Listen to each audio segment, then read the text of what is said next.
നമുക്കറിയാം, ഈ പ്രസ്ഥാനത്തിന് വേണ്ടി, ഈ നാടിന് വേണ്ടി ജീവൻ ബലിയർപ്പിച്ച ദീപുവിനെ വേണ്ടി ഒരു മിനിറ്റ് നമ്മൾ മനസ്സുകൊണ്ട് പ്രാർത്ഥനയോടെ നമുക്ക് എൻ്റെ പ്രസംഗത്തിലേക്ക് തുടങ്ങാം. എല്ലാവരും ഒരു മിനിറ്റ് ഒന്ന് എഴുന്നേറ്റ് നിൽക്കുക.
പ്രിയപ്പെട്ടവരെ,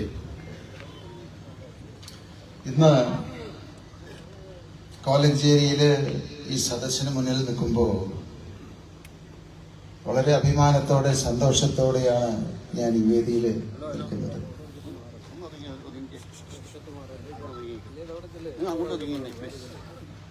സാധാരണ രീതിയിൽ രാഷ്ട്രീയക്കാര് സംസാരിക്കുന്ന ഒരു വേദിയിലാണ് ഞാനിപ്പോ സംസാരിക്കുന്നത്. നിങ്ങൾക്കെല്ലാവർക്കും അറിയാം, ഞാനൊരു രാഷ്ട്രീയക്കാരനല്ല, ഞാനൊരു വ്യവസായിയാണ്. ഒരു സാധാരണ വ്യവസായിയായ ഞാന് ഇന്ന് നിങ്ങളുടെ മുന്നിൽ നിൽക്കാനും നിങ്ങളെ കണ്ട് സംസാരിക്കാനും ഇടയായെങ്കിൽ അത് ദൈവ തീരുമാനമാണ്. ഞാൻ എങ്ങനെ രാഷ്ട്രീയത്തിലേക്ക് വന്നു എന്ന് ഈ ഇരിക്കുന്ന പലർക്കും അറിയില്ല എന്നുള്ളതാണ്. പലരും പറയും അയാളുടെ ഉള്ളിൽ എന്തോ ഒക്കെ ഉദ്ദേശമുണ്ട് എന്നുള്ളത്. 2011 ജൂൺ മാസം 5-ാം തീയതി എന്റെ പിതാവ് ഈ ലോകത്തോട് വിട പറയുമ്പോൾ അദ്ദേഹം ചില സ്വപ്നങ്ങൾ ബാക്കി വെച്ചിട്ടാണ് പോയത്. അദ്ദേഹം ജീവിച്ചിരുന്നപ്പോ പറയുമായിരുന്നു, നമ്മുടെ വ്യവസായ സ്ഥാപനങ്ങൾ ഇവിടെ പടുത്തുയർത്തുമ്പോ ഈ നാടും അതോടൊപ്പം വളരണമെന്ന്. നമ്മൾ 4 നേരം ഭക്ഷണം കഴിക്കുമ്പോ നമ്മുടെ അയൽവക്കത്തുള്ള ആളുകൾ ഭക്ഷണം കഴിക്കുന്നുണ്ട് എന്ന് നമ്മൾ ഉറപ്പുവരുത്തണമെന്ന്. ആ സ്വപ്നം പൂർത്തിയാക്കാൻ അദ്ദേഹത്തിന് സാധിച്ചില്ല എന്നുള്ളതാണ് സത്യം. അവസാന കാലഘട്ടങ്ങളില് രോഗത്തോട് മല്ലടിച്ച് കിടക്കുമ്പോൾ അദ്ദേഹം പറയുമായിരുന്നു, ഒരു 2 വർഷം കൂടി കിട്ടിയിരുന്നെങ്കിൽ എനിക്ക് 10,000-കണക്കിന് ആളുകളെ രക്ഷിക്കാമായിരുന്നു എന്ന്. പക്ഷേ ദൈവം അതിന് അനുഗ്രഹിച്ചില്ല എന്നുള്ളതാണ് സത്യം. 2011 ജൂൺ 5-ാം തീയതി അദ്ദേഹം ഈ ലോകം വിട്ടുപോയപ്പോ മക്കളായ 2 പേര്, ഞങ്ങൾ 2 പേരും അദ്ദേഹത്തിന്റെ ദൗത്യം ഏറ്റെടുത്തു. ഈ നാടിനു വേണ്ടി എന്തെങ്കിലും ചെയ്യണമെന്ന് ഞങ്ങൾ തീരുമാനിച്ചു. ഈ വ്യവസായങ്ങൾ വളരുന്നതിനോടൊപ്പം ഈ നാടും വളരണമെന്ന് ഞങ്ങൾ ആഗ്രഹിച്ചു. ഈ നാട്ടിൽ ആരും പട്ടിണി കിടക്കരുത് എന്ന് ഞങ്ങൾ ആഗ്രഹിച്ചു. അതിനുവേണ്ടി ചില കാര്യങ്ങൾ ചെയ്യാൻ തുടങ്ങിയപ്പോ ഇവിടുത്തെ രാഷ്ട്രീയക്കാർക്ക് തോന്നി അവരുടെ കാലിനടിയില് മണ്ണൊലിച്ചു പോവുകയാണെന്ന്. ഇതിനെപ്പറ്റി പഠിക്കാനായിട്ട് ഞങ്ങള് ഏതാനും ഉദ്യോഗസ്ഥന്മാരെ നിയോഗിച്ചു. റിപ്പോർട്ടുകൾ കിട്ടി കഴിഞ്ഞപ്പോ ഈ ലോക മനസാക്ഷിയെ തന്നെ ഞെട്ടിക്കുന്ന വിവരങ്ങളാണ് നമുക്കതിൽ കാണാൻ സാധിച്ചത്. 282ഓളം കുടുംബങ്ങളെ നീലട്ടർപ്പാള വലിച്ചു കെട്ടി 4 കാലുകൾ കൊടുത്ത് മണ്ണിൽ കിടന്നുറങ്ങുന്നു. മനുഷ്യനും പട്ടിയും പശുവുമെല്ലാം ഒന്നിച്ച് കിടന്നുറങ്ങുന്ന രംഗം. 240ഓളം കുടുംബങ്ങളില് പ്രായമായ സ്ത്രീകളും കുട്ടികളും ഒരു ടോയ്ലറ്റ് പോലും ഇല്ലാതെ ബുദ്ധിമുട്ടുന്നു. 222 വീടുകളില് 1 മണിക്കൂർ കിട്ടുന്ന വെള്ളത്തെ ആശ്രയിച്ച് കഴിയുന്ന ഒട്ടനവധി കുടുംബങ്ങള്. അപ്പോ ഞങ്ങൾ വിചാരിച്ചതിലും വളരെ കൂടുതലായിരുന്നു ഞങ്ങൾ കണ്ടത്. അതിനൊരു മാറ്റം വരണമെന്ന് വിചാരിച്ചിറങ്ങി തിരിച്ചു.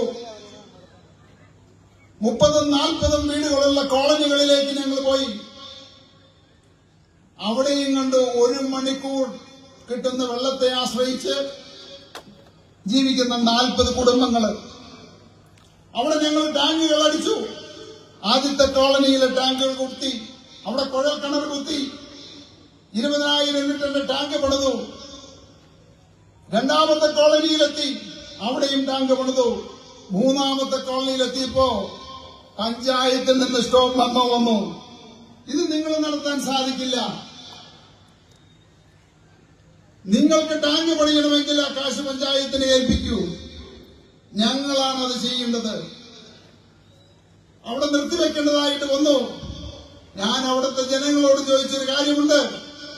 നിങ്ങൾ എന്റെ പിന്നിൽ നിൽക്കാമെങ്കിൽ ഈ പഞ്ചായത്തിലേക്ക് മാർച്ച് ചെയ്യാൻ നിങ്ങളുടെ മുന്നിൽ ഞാൻ ഉണ്ടാകുമെന്ന് എല്ലാവരും ഒറ്റക്കെട്ടായിട്ട് പറഞ്ഞു. ഞങ്ങൾ നിൽക്കാം.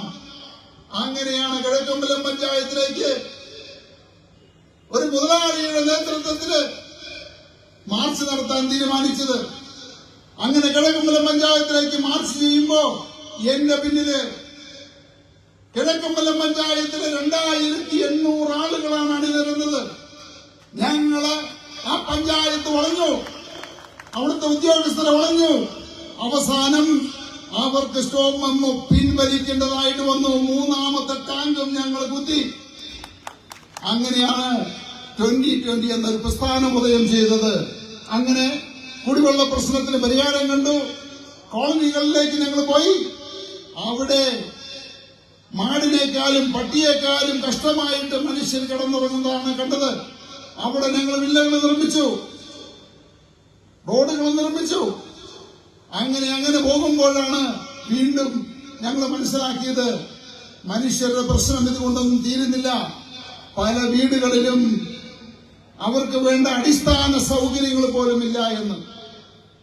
അതിനു വേണ്ടിയിട്ടാണ് ഞങ്ങള് 2014 ഓഗസ്റ്റ് മാസം ഓണത്തിനോടനുബന്ധിച്ച് 40,000 സ്ക്വയർ ഫീറ്റ് ഒരു താൽക്കാലിക ഷെഡുണ്ടാക്കി ജനങ്ങൾക്ക് വേണ്ടി ഒരു ഫെസ്റ്റ് നടത്താൻ തീരുമാനിച്ചത്. അവിടെ ലഭിക്കുന്ന എല്ലാ സാധനങ്ങളും 50% വില കുറച്ച് കിട്ടുക. അങ്ങനെ 2014 ഓഗസ്റ്റ് 22-ാം തീയതി ആ മേള ഉദ്ഘാടനം ചെയ്യാമെന്ന് അന്നത്തെ ഭക്ഷ്യമന്ത്രിയായിരുന്ന അനൂപ് ജേക്കബ് തീരുമാനിക്കുകയും, പക്ഷേ അത് രാഷ്ട്രീയക്കാർ ഇടപെട്ട് അതിനെ തടഞ്ഞു. ഞങ്ങൾ 4 മണിയായി, ഉദ്ഘാടന മന്ത്രി എത്തിയില്ല. മന്ത്രി പറഞ്ഞു ഞാൻ വരില്ല, അവിടെ ചില പ്രശ്നങ്ങളുണ്ട്. അങ്ങനെ ഇരിക്കുമ്പോഴാണ് അതിനൊരു ബിഷപ്പ് പോയത്. ആ ബിഷപ്പിനെ വിളിച്ചു, ഇതൊന്ന് ഉദ്ഘാടനം ചെയ്യാമോ എന്ന് ചോദിച്ചു. അങ്ങനെ ബിഷപ്പ് ഉദ്ഘാടനം ചെയ്തു. പക്ഷേ 1 മണിക്കൂർ ആ സ്റ്റാള് മുന്നോട്ട് പോകാൻ സാധിച്ചില്ല. SDPക്കാരും കോൺഗ്രസുകാരും പഞ്ചായത്ത് സെക്രട്ടറിയും പോലീസ് അകത്തോടു കൂടി എത്തി. അവിടെയും സ്റ്റോപ്പ് മെമ്മോ പതിപ്പിച്ചു. ആ സമയത്ത് ഇതുപോലെ 4000-ഓളം ആളുകൾ ആ സ്റ്റാളിനകത്തുണ്ട്. സ്ത്രീകളും കുട്ടികളും പ്രായമായിട്ടുള്ളവരും അടക്കം എല്ലാവരും വളരെ സങ്കടത്തിലായി. പുറത്ത് പോലീസ് സംവിധാനം, SDPക്കാര് അങ്ങനെ അക്രമാസക്തമായിട്ട് നിൽക്കുന്നു, അകത്തും അക്രമാസക്തമായിട്ട് നിൽക്കുന്നു. പുറത്തേക്ക് വിടാതെ ഞങ്ങൾ എല്ലാവരെയും തടഞ്ഞു. രാത്രി 12 മണിയായി. എല്ലാവരും കരഞ്ഞുകൊണ്ട് പറഞ്ഞു, സാറേ അധികാരമുള്ളത് കൊണ്ടല്ലേ ഇവർ ഈ വൃത്തികേട് കാണിക്കുന്നത്? ഈ അധികാരം നമുക്ക് എടുക്കണം എന്ന് പറഞ്ഞ് 2014 ഓഗസ്റ്റ് 22-ാം തീയതി രാത്രി 11 മണിക്കാണ് 2020 എന്ന പ്രസ്ഥാനം ഇലക്ഷനിൽ മത്സരിക്കാൻ തീരുമാനമെടുത്തത്. അന്ന് തീരുമാനിച്ചു 2015 പഞ്ചായത്ത് തെരഞ്ഞെടുപ്പില് കിഴക്കമ്പലം പഞ്ചായത്തിലെ 19 വാർഡുകളിൽ നമ്മൾ സ്ഥാനാർത്ഥി നിർത്തി കഴിഞ്ഞപ്പോ അവിടുത്തെ കമ്മ്യൂണിസ്റ്റും കോൺഗ്രസും SDPIയും PDPയും വെൽഫെയർ പാർട്ടിയും എല്ലാം ഒന്നിച്ചു 2020 ഒരു ഭാഗത്ത് മറ്റ് 7 പാർട്ടികളും മറുഭാഗത്ത് ജനങ്ങളെ 2020യോടൊപ്പം നിന്നു. 72% വോട്ട് നൽകി കിഴക്കമ്പലം പഞ്ചായത്തിലെ 17 വാർഡുകളും വിജയിച്ചുകൊണ്ട് പഞ്ചായത്തിന്റെ ഭരണം 2020 ഏറ്റെടുത്ത ഇന്ത്യയിലെ തന്നെ ഒരു കോർപ്പറേറ്റ് സംവിധാനത്തിലെ രാഷ്ട്രീയത്തിന് അതീതമായിട്ട് ഒരു പ്രസ്ഥാനം ഒരു പഞ്ചായത്തിന്റെ അധികാരം ഏറ്റെടുക്കുകയാണ് ഉണ്ടായത്. ഞാനന്ന് അധികാരം ഏറ്റെടുക്കുമ്പോ 39 ലക്ഷം കടമാക്കി വെച്ചത് കൊണ്ടാണ് ഇതിന്റെ മുൻ ഭരണസമിതി ഇറങ്ങിപ്പോയത്. 5 വർഷം ഭരിച്ചു. റോഡുകളെല്ലാം BMDC ആക്കി. 2000-ഓളം വീടുകൾ പണിതു. തോടുകളെല്ലാം ക്ലീൻ ചെയ്തു. കൃഷി വീണ്ടും കൊണ്ടുവന്നു. കേരളത്തിലെ എന്നല്ല ഇന്ത്യയിലെ തന്നെ 2,72,000 പഞ്ചായത്തുകളിൽ നടക്കുന്നതിനേക്കാൾ വലിയൊരു വികസനം ഞങ്ങൾ കൊണ്ടുവന്നു. 2020 അധികാരം പൂർത്തിയാക്കുന്ന സമയത്ത് 13,57,00,000 രൂപ ബാങ്കിന് നിക്ഷേപം ഇട്ടുകൊണ്ടാണ് ഭരണം ഞങ്ങൾ അവസാനിപ്പിച്ചത്. അപ്പോൾ ആളുകൾ പറഞ്ഞു 2020 തന്നെ മത്സരിക്കണം, സമീപ പഞ്ചായത്തുകൾ മത്സരിക്കണം. അങ്ങനെയാണ് കിഴക്കമ്പലം കൂടാതെ സമീപത്തുള്ള 4 പഞ്ചായത്തുകൾ മത്സരിച്ചത്. മത്സരിച്ചവിടത്തെല്ലാം പ്രതിപക്ഷം പോലുമില്ലാതെ ജനങ്ങൾ ഞങ്ങളെ ജയിപ്പിച്ചു. ഇന്ന് 2020 4 പഞ്ചായത്തുകൾ ഭരിക്കുന്നു. വെങ്കോല പഞ്ചായത്തിൽ പ്രതിപക്ഷ സ്ഥാനത്തിരിക്കുന്നു എന്നുള്ളതാണ്. പ്രിയപ്പെട്ടവരെ, നമുക്കറിയാം ഇന്ന് ഈ വേദിയിൽ നിൽക്കുമ്പോ അല്ലെങ്കിൽ ഈ സ്റ്റേജ് ഇതേ രീതിയിൽ ആക്കേണ്ടി വന്ന സാഹചര്യമുണ്ട്. അതെന്താണെന്ന് നിങ്ങൾക്ക് എല്ലാവർക്കും അറിയാം. 2021 കുന്നത്തുനാടിലെ ജനങ്ങൾക്ക് വലിയൊരു കയ്യബദ്ധം പറ്റി.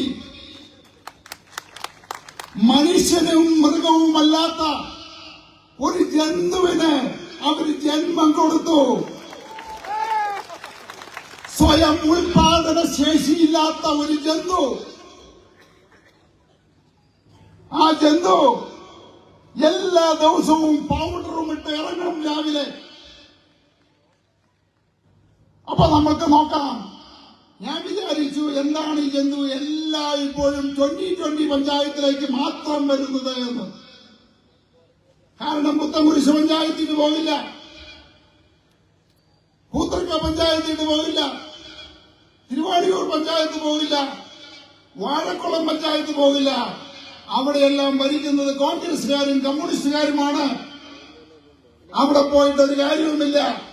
മീറ്റിങ്ങുകൾ നടക്കുന്നില്ല, വികസനം നടക്കുന്നില്ല. മീറ്റിങ്ങുകൾ ഉണ്ടെങ്കിൽ തന്നെ അവിടെ ആളുകളില്ല. അപ്പോ പൗഡറിട്ട് എല്ലാ ദിവസവും ഇറങ്ങുന്നത് 2020 പഞ്ചായത്തുകളിലേക്കാണ്. അവിടെ ചെല്ലുമ്പോ എവിടെയെങ്കിലും മീറ്റിംഗ് ഉണ്ടോ എന്ന് പിന്നെ നോക്കും. അങ്ങനെ നോക്കി എവിടെയെങ്കിലും മീറ്റിംഗ് ഉണ്ടെങ്കിൽ പതുങ്ങി അതിനകത്ത് ഈ കാട്ടുമാക്കാന്മാര് കയറിയിരിക്കുന്നമാര് 32 പല്ലും കാണിച്ച് കിട്ടുന്ന കസേരയിൽ കയറി ഇരിക്കും. ഒറ്റ ഇരിപ്പ. എന്നിട്ടോ ആരും ഗവനിക്കില്ല. മീറ്റിംഗ് കഴിയും, എല്ലാവരും പിരിയുമ്പോ തിന്നാനായിട്ട് എന്തെങ്കിലും ഉണ്ടെങ്കിൽ അതൊക്കെ പറക്കി തിന്നിട്ട് വീണ്ടും ഇറങ്ങി അടുത്ത പഞ്ചായത്തിലേക്ക്, അടുത്ത സ്ഥലത്തേക്ക്. അങ്ങനെ പോകുമ്പോഴാണ് മലയിടത്തുരുത്ത് റോഡില്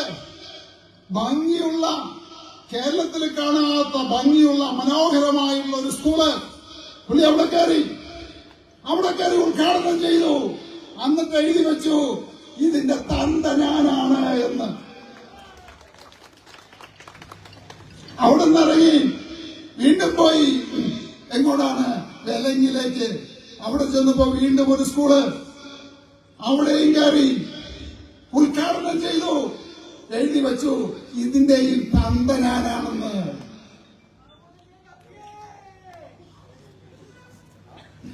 അങ്ങനെ പോകുമ്പോഴാണ് ഒരു സ്ഥലത്ത് പട്ടി പ്രസവിച്ച് കിടക്കുന്നത് കണ്ടത്. പുള്ളി അവിടെയും കയറി ഉദ്ഘാടനം ചെയ്തു. എന്നിട്ട് പറഞ്ഞു, ഇതിന്റെയും തന്ത ഞാനാണെന്ന്. അപ്പോ ആ വൃത്തികെട്ട ജന്തുവാണ് ഈ സ്റ്റേജിൽ നിന്ന് ഇങ്ങനെ തിരിച്ചിടുന്നതായിട്ട് വന്നത്. ആ വൃത്തികെട്ട ജന്തു കാരണമാണ് കുന്നത്ത് നാടിലെ ജനങ്ങള് ഇതുപോലെയുള്ള കഷ്ടപ്പാടുകൾ അനുഭവിക്കുന്നത്. ആ വൃത്തികെട്ട ജന്തുവാണ് നമ്മുടെ കിഴക്കമ്പലം നെല്ലാട് റോഡ് ഇതുപോലെയായി ജനങ്ങൾ ദുരിതം അനുഭവിക്കുന്നത്. ആ ജന്തു വരണ കാരണമാണ് എരപ്പമ്പാറ അനിലിച്ചോട് റോഡ് പണിയാൻ സാധിക്കാത്തത്. അതുപോലെ തന്നെ പല റോഡുകളും ഇന്ന് പണിയാൻ സാധിക്കാതെ കിടക്കുന്നു. അപ്പൊ പ്രിയപ്പെട്ടവരെ, നമ്മളൊരു കാര്യം മനസ്സിലാക്കണം. ഈ അബദ്ധം ഇനി 2026 നമുക്ക് സംഭവിക്കരുത്. ഇനി സംഭവിച്ചു കഴിഞ്ഞാൽ ഇതിലും വലിയ ആപത്തായിരിക്കും നടക്കുന്നത്. ഇപ്പോ ഇവിടെ വന്ന് നമ്മുടെ മീറ്റിംഗ് തുടങ്ങി. ഈ മീറ്റിംഗ് തടയാൻ വേണ്ടിയിട്ട് അദ്ദേഹം ചെയ്തത് എന്താണ്? പോലീസിനെ വിളിച്ചു. വ്യാഴാഴ്ച വൈകുന്നേരം പറയുകയാണ്, ഇവിടെ പുറംപോക്കുണ്ട്, ഈ സ്ഥലം അനുവദിക്കാൻ പാടില്ല. ഇതിന് അനുവാദം മേടിച്ചു. പോലീസ് അനുവാദം തന്നതാണ്. എല്ലാ പരിപാടികളുമായിട്ട് മുന്നോട്ട് പോയതാണ്. അപ്പോഴാണ് അങ്ങനെ വരുന്നത്. രാത്രി 9 മണിക്ക് വെള്ളിയാഴ്ച രാവിലെ കോടതിയെ സമീപിക്കുകയാണ്. സാധാരണ രീതിയിൽ കോടതി ഒരു ദിവസം ഇങ്ങനെയുള്ള കാര്യങ്ങൾ എടുക്കാറില്ല. പക്ഷെ കോടതി എടുത്തു. ഉച്ചമണിക്ക് ഫോണിൽ കൂടി പോലീസിനോട് റിപ്പോർട്ട് എടുക്കാൻ പറയുകയാണ്. 4 മണിക്ക് കോടതി പറഞ്ഞു, ഇവിടെ നവകേരള സദസ്സ് നടത്തിയെങ്കിൽ 2020 നടത്താനായിട്ടുള്ള അവകാശമുണ്ട്. അതുകൊണ്ട് ഒരു പോലീസും ഇതിനെ തടയാൻ പാടില്ല, അവരെ ഒരു രീതിയിലും തടസ്സപ്പെടുത്താൻ പാടില്ല എന്നുള്ള ഉത്തരവ് നൽകിയത് കൊണ്ടാണ് ഇന്ന് ഈ സ്റ്റേജിൽ നമുക്ക് നിൽക്കാൻ സാധിച്ചത്. പ്രിയപ്പെട്ടവരെ, 2012 മുതൽ ഇന്ന് വരെ ഞാൻ ഈ നിങ്ങളുടെ മുന്നിൽ നിൽക്കുന്ന ഇന്ന് വരെ നോക്കിക്കഴിഞ്ഞാൽ എനിക്കറിയാം, എനിക്ക് വ്യവസായിയായ എനിക്ക് ഒരിക്കലും രാഷ്ട്രീയക്കാരന്റെ ആവശ്യമില്ല. എനിക്ക് അധികാരത്തിലേക്ക് വരേണ്ട ആവശ്യമില്ല. ഈ നാട് നന്നാക്കേണ്ട ആവശ്യം എനിക്കില്ല. പക്ഷേ ഈ പാവപ്പെട്ടവരുടെ മനസ്സ്, അവരുടെ മുഖം കാണുമ്പോ ഇതിൽ നിന്ന് ഒളിച്ചോടാൻ എനിക്ക് സാധിക്കുന്നില്ല. അതുകൊണ്ടാണ് എല്ലാ തടസ്സങ്ങളും അതിജീവിച്ചുകൊണ്ട് ഞാൻ മുമ്പോട്ട് പോകുന്നത്. നമുക്കറിയാം, ഇന്ന് കേരളം വലിയൊരു കടത്തിലാണ്. 2020 AK ആന്റണി ഭരിക്കുമ്പോ കേരളത്തിന്റെ കടം 25,000 കോടിയായിരുന്നു. 5 വർഷം കഴിഞ്ഞ് ഭരണം പൂർത്തിയാക്കുമ്പോ ആ കടം 48,000 കോടിയായി. വീണ്ടും 5 വർഷം കമ്മ്യൂണിസ്റ്റ് പാർട്ടിക്കാർ ഭരിച്ചു. ആ കടം അവർ 83,000 കോടിയാക്കി. അവിടെ നിന്ന് 1,60,60,000 ആയി. ഓരോ 5 വർഷം കഴിയുമ്പോഴും കടം ഇരട്ടിക്കുന്നു. അങ്ങനെ 58 വർഷം കമ്മ്യൂണിസ്റ്റുകാരും കോൺഗ്രസുകാരും കേരളം ഭരിച്ചു കഴിഞ്ഞപ്പോ കേരളത്തിന്റെ കടം 1,68,000 കോടിയായി ഉയർന്നു. കേരളത്തിലുള്ള ഓരോ മലയാളിയും 50,000 രൂപ കടക്കാരനായി മാറി. എന്നാൽ നമ്മുടെ പിണുസഖാവ് 8 വർഷം ഭരിച്ചു കഴിഞ്ഞപ്പോ കേരളത്തിന്റെ കടം 1,68,000 കോടിയിൽ നിന്ന് 5 ലക്ഷം കോടിയിലേക്ക് ഉയർന്നു. 8 വർഷം കൊണ്ട് കടം 3,50,000 കോടി അദ്ദേഹം കൂട്ടി. ഇന്ന് കേരളം മുന്നോട്ട് പോകുന്നത് ഒരു ദിവസം 200 കോടി രൂപ കടമെടുത്തുകൊണ്ടാണ്. ഈ രീതിക്ക് മുന്നോട്ട് പോയി കഴിഞ്ഞാൽ ഈ ഭരണം പൂർത്തിയാകുമ്പോ കേരളത്തിന്റെ കടം 7 ലക്ഷം കോടി കവിയും. 7 ലക്ഷം കോടി എന്ന് പറയുമ്പോ നിങ്ങളും ഞാനും അടക്കം ഈ കേരളത്തിൽ പിറന്നു വീഴുന്ന ഓരോ കുട്ടികളും 2 ലക്ഷം രൂപ കടക്കാരനായി മാറുന്നു എന്നുള്ളതാണ്. 68 വർഷം കോൺഗ്രസും കമ്മ്യൂണിസ്റ്റും മാറി മാറി ഭരിച്ചു. ഇവർക്ക് ആർക്കെങ്കിലും ഈ കടം കുറയ്ക്കാൻ സാധിച്ചോ? ഇവരാർക്കെങ്കിലും കടം കുറയ്ക്കാമെന്ന് പറയുന്നുണ്ടോ? സാധിക്കില്ല. കോൺഗ്രസിനും സാധിക്കില്ല, കമ്മ്യൂണിസ്റ്റിനും സാധിക്കില്ല, BJPക്കും സാധിക്കില്ല. കേരളത്തിന്റെ കടം കുറയ്ക്കണമെങ്കിൽ 2020 മാത്രമേ സാധിക്കൂ. നമുക്കറിയാം, കിഴക്കമ്പലം പഞ്ചായത്ത് 39 ലക്ഷം കടത്തിൽ നിന്ന് 5 വർഷം ഭരിച്ചപ്പോ 13 കോടി 70 ലക്ഷം രൂപ മിച്ചമുണ്ടാക്കി. ഇപ്പോ 8 വർഷം പൂർത്തിയാക്കുമ്പോ 22 കോടി രൂപയാണ് ബാങ്കിലിട്ടിരിക്കുന്നത് കിഴക്കമ്പലം പഞ്ചായത്തില്. ഞാൻ പറയുന്നു, കമ്മ്യൂണിസ്റ്റിന് ചെയ്യാൻ പറ്റാത്തത്, BJPക്ക് ചെയ്യാൻ പറ്റാത്തത്, കോൺഗ്രസിന് ചെയ്യാൻ പറ്റാത്തത് 2020 മാത്രമേ ചെയ്യാൻ പറ്റൂ. 10 വർഷം 2020 ഏൽപ്പിച്ചിട്ട് ഈ ഭരണം, കേരളത്തിന്റെ ഭരണം 7 ലക്ഷം കോടി കടത്തിൽ നിന്ന് ആ കടം വീട്ടി 10 വർഷം കൊണ്ട് ബാങ്കിൽ ഡെപ്പോസിറ്റ് ഇട്ട് തരാനാണ്. ബാങ്കിൽ ഡെപ്പോസിറ്റ്. ഇത് കോൺഗ്രസിന് പറയട്ടെ, നിങ്ങൾ അവർക്ക് വോട്ട് ചെയ്തോളൂ. കമ്മ്യൂണിസ്റ്റ് പറയട്ടെ, അവർക്ക് വോട്ട് ചെയ്യൂ. BJP പറയട്ടെ, നിങ്ങൾ അവർക്ക് വോട്ട് ചെയ്തു. ഇന്ന് നമുക്കറിയാം, ഹോസ്പിറ്റലിൽ പോയാൽ മരുന്നില്ല, മാവേലി സ്റ്റോറിൽ പോയാൽ ഒരു സാധനവുമില്ല, റേഷൻ കടയിൽ സാധനമില്ല, കുടുംബശ്രീ ഹോട്ടലുകളിൽ ഭക്ഷണമില്ല, പെൻഷൻ വിതരണം നിലച്ചു, ലൈഫില് എല്ലാവരും വീട് പൊളിച്ചിട്ടിരിക്കുക, പഞ്ചായത്തിലേക്ക് ഫണ്ട് വരുന്നില്ല, എല്ലാവരും പരിപാടിയിലായി, അതിന് പൈസ കൊടുക്കാൻ സാധിക്കുന്നില്ല, കരാറുകാർക്ക് കുടിശ്ശിക കൊടുക്കാൻ സാധിക്കുന്നില്ല. ഇപ്പൊ കേൾക്കുന്നു, ഒരു സർക്കാർ കമ്പനി ട്രാവൻകൂർ സിമെന്റ്സിന്റെ സ്ഥലം വിറ്റ് കടം വീട്ടാൻ പോകുന്നുവെന്ന്. അപ്പൊ ആ രീതിയിലേക്ക് കാര്യങ്ങൾ നീങ്ങിക്കൊണ്ടിരിക്കുന്നു. ഇവിടെ നമുക്കറിയാം, അരിവില കുതിച്ചു കയറുകയാണ്, നിത്യോപയോഗ സാധനങ്ങളുടെ വില കുതിച്ചു കയറുന്നു, തക്കാളിയുടെ വില കൂടുന്നു, ഉള്ളിയുടെ വില കൂടുന്നു, പാലിന്റെ വില കൂടുന്നു, മുട്ടയുടെ വില കൂടുന്നു. സാധാരണ മനുഷ്യർക്ക് ജീവിക്കാൻ പറ്റാത്ത സാഹചര്യത്തിലേക്ക് പോയിരിക്കുന്നു. 2016 അരിയുടെ വില 30 രൂപയായിരുന്നു, ഇപ്പൊ 66 രൂപയിലേക്ക് പോയി. 2020 10 വർഷമായിട്ട് ഇന്നും 28 രൂപയ്ക്കാണ് അരി വിൽക്കുന്നത്. 2016 30 രൂപയായിരുന്നു 1 ലിറ്റർ പാലിന്റെ വില, ഇന്ന് 56 രൂപയായി മാറിയിരിക്കുന്നു. പിണറായി പറഞ്ഞുകൊണ്ട് 2020 28 രൂപയാണ് ഇന്നും വില, അന്നും വില കൂടിയിട്ടില്ല. അപ്പോ തക്കാളിക്ക് വില കൂടുന്നു, ഉള്ളിക്ക് വില കൂടുന്നു, പാലിന് വെള്ളം കൂടുന്നു. ഈ വിലക്കയറ്റത്തെ പിടിച്ചു നിർത്താൻ ഇവർക്ക് ആർക്കെങ്കിലും സാധിക്കുന്നുണ്ടോ? കോൺഗ്രസിന് സാധിക്കുമോ? കമ്മ്യൂണിസ്റ്റിന് സാധിക്കുമോ? BJPക്ക് സാധിക്കുമോ? സാധിക്കില്ല. ഈ വിലക്കയറ്റം പിടിച്ചു നിർത്താൻ 2020 മാത്രമേ സാധിക്കൂ. 2020 ഏൽപ്പിക്കട്ടെ കേരളത്തിന്റെ ഭരണം.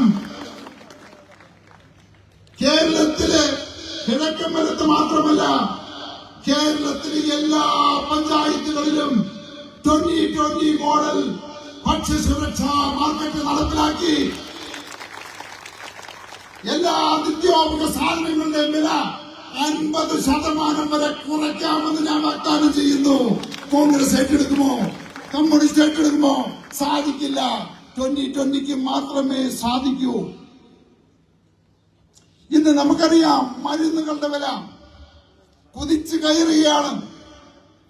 സാധാരണ മനുഷ്യൻ മരുന്ന് കിട്ടാതെ, ചികിത്സ കിട്ടാതെ മരണപ്പെടുന്നു. അതേസമയം പിണറായി മന്ത്രിമാരും ചികിത്സയ്ക്ക് വേണ്ടിയിട്ട് കോടികൾ മുടക്കി അമേരിക്കയിൽ പോയി ചികിത്സിക്കുന്നു. മരുന്നിന്റെ വില ഓരോ ദിവസവും കുതിച്ചു കയറുന്നു. ആർക്കും നിയന്ത്രിക്കാൻ സാധിക്കുന്നുണ്ടോ? അതിനെ ഞാൻ തീരുമാനമെടുത്തു. ഒരു മാസത്തിനകം 2020 ഭക്ഷ്യസുരക്ഷാ മാളിനോട് ചേർന്ന് നമ്മുടെ മെഡിക്കൽ സ്റ്റോർ പ്രവർത്തനം ആരംഭിക്കുകയാണ്. 50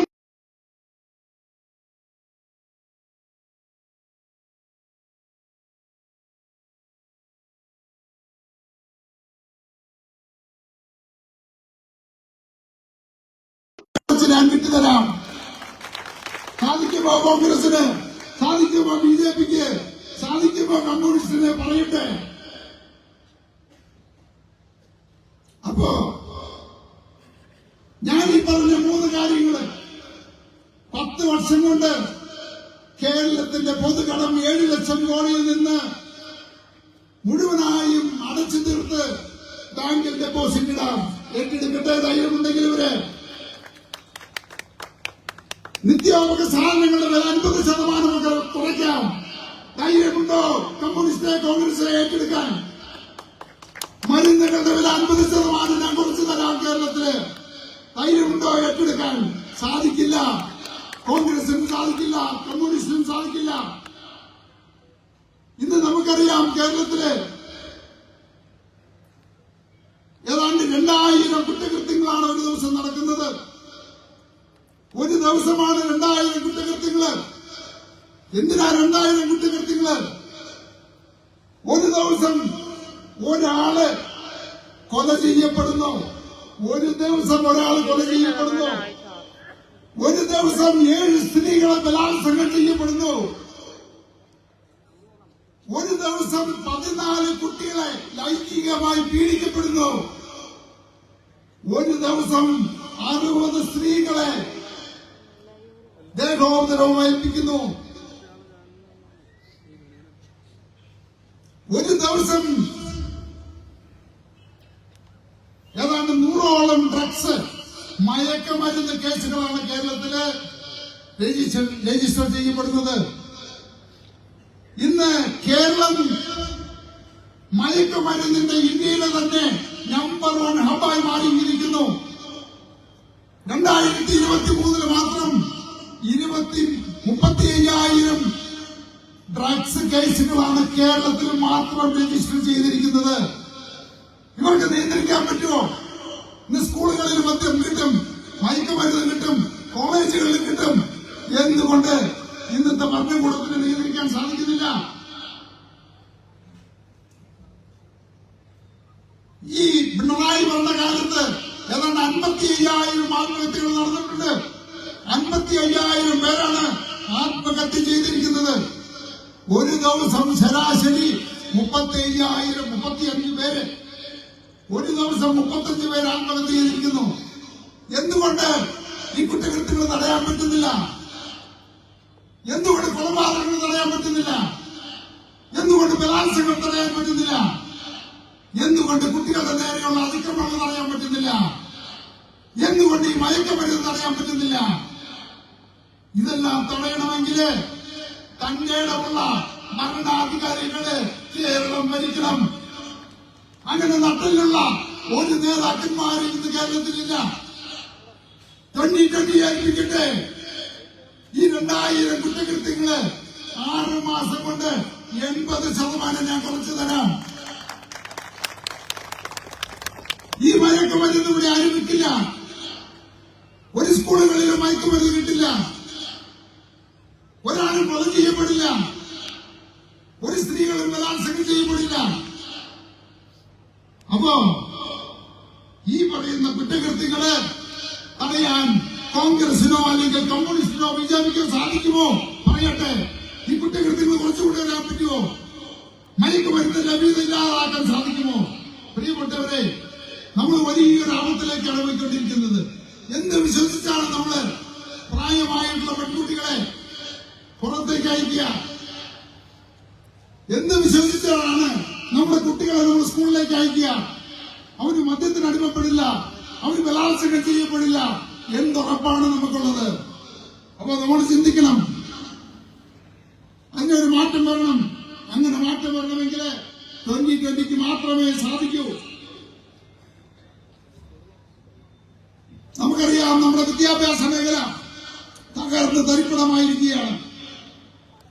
ഏതാണ്ട് 1 ലക്ഷം വിദ്യാർത്ഥികളാണ് പഠിത്തത്തിന് വിദ്യാഭ്യാസത്തിനായിട്ട് പുറം രാജ്യങ്ങളിലേക്ക് പോകുന്നത്. 1 ലക്ഷം വിദ്യാർത്ഥികള് ഒരു വർഷമാണ് പോകുന്നത്. ഈ പോകുന്നവരാരും തിരിച്ചു വരാറില്ല. ഇവര് അന്യരാജ്യങ്ങളിൽ പോയിട്ട് 10,000 കോടി രൂപയാണ് അവരുടെ വിദ്യാഭ്യാസത്തിനായിട്ട് മറ്റു രാജ്യങ്ങൾ മുടക്കുന്നത്. ഇത് കേരളത്തിന് കിട്ടുന്ന തുകയാണ്. എന്തുകൊണ്ട് കേരളത്തിന് അത് തടയാൻ സാധിക്കുന്നില്ല? ഏതാണ്ട് 2 ലക്ഷം കുട്ടികള് കേരളം വിട്ട് അന്യ സംസ്ഥാനങ്ങളിലേക്ക് പോകുന്നുണ്ട് എല്ലാ വർഷവും. ആ ഇനത്തിൽ 3,000 കോടി രൂപ കേരളം നഷ്ടപ്പെടുത്തുന്നു. ഈ പൈസയെല്ലാം മറ്റ് സംസ്ഥാനങ്ങളിൽ ചെലവാക്കപ്പെടുന്നു.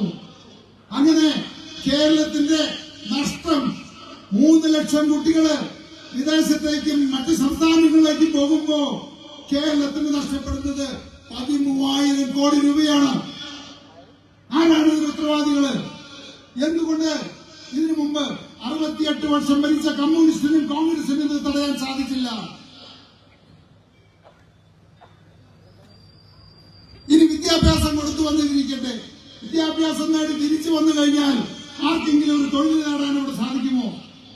ഒരു തൊഴിൽ കൊടുക്കാൻ കേരളത്തിന് സാധിക്കുമോ? ഇന്ന് നമുക്കറിയാം, കേരളത്തിൽ നിന്ന് 45 ലക്ഷം ജനങ്ങളാണ് ഈ കേരളം വിട്ട് വിദേശത്തേക്ക് പോയിരിക്കുന്നത് തൊഴിൽ നേടി. ഇവരാരും തിരിച്ചു വരാൻ പോകുന്നില്ല. ഏതാണ്ട് 35 ലക്ഷം ജനങ്ങള് അന്യ സംസ്ഥാനങ്ങളിൽ തൊഴിൽ നേടി പോയിരിക്കുന്നു. അങ്ങനെ കേരളത്തിൽ നിന്ന് 80 ലക്ഷം ആളുകളാണ് തൊഴിലിന് വേണ്ടി തൊഴിൽ തേടി മാത്രം മറ്റ് സംസ്ഥാനങ്ങളിലേക്കും മറ്റ് രാജ്യങ്ങളിലേക്കും പോയിരിക്കുന്നത്. ഇത് തടയാൻ കോൺഗ്രസിന് സാധിക്കുമോ? സാധിക്കില്ല. കമ്മ്യൂണിസ്റ്റിന് സാധിക്കുമോ? സാധിക്കില്ല. ഇത് തടയണമെങ്കിൽ 2020 അധികാരത്തിൽ വരണം. 2020 മാത്രമേ സാധിക്കൂ. നമുക്കറിയാം, കേരളം നേരിടുന്ന പ്രശ്നങ്ങള് ഒട്ടനവധിയാണ്.